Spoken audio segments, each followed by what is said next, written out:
Sen gideni ağlar gözleri, göylere yükselir ağım. Söylemene söyle insafsız, neydi benim günahım?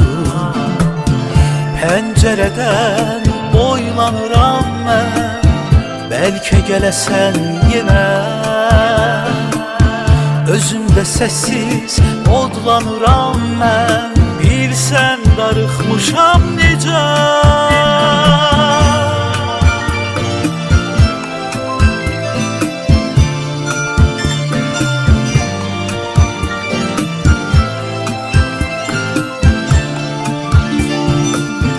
Kaş seni görebilsem herden şirin yuxularda, ətrini duyabilsem senle bağlı duygularda.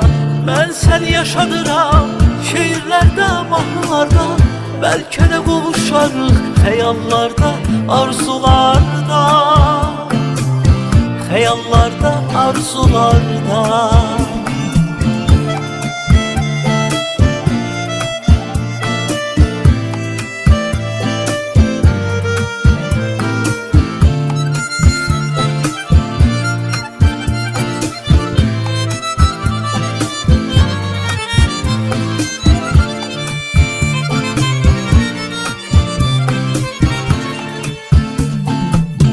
Sen gideni könlüm yaralı, ağrılarımsa şefasız.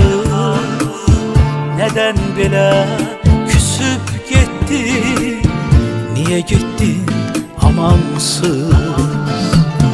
Ah ne yaman sensiz yaşama, derdimi kimle bölecek?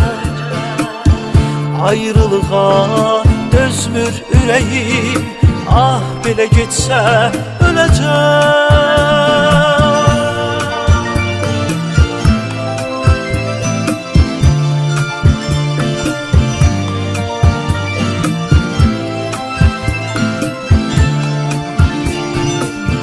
Kaş seni görebilsem herden şirin yuxularda, ətrini duyabilsem senle bağlı duygularda.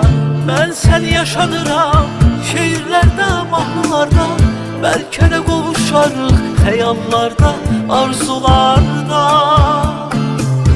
xəyallarda, arzularda, xəyallarda, arzularda.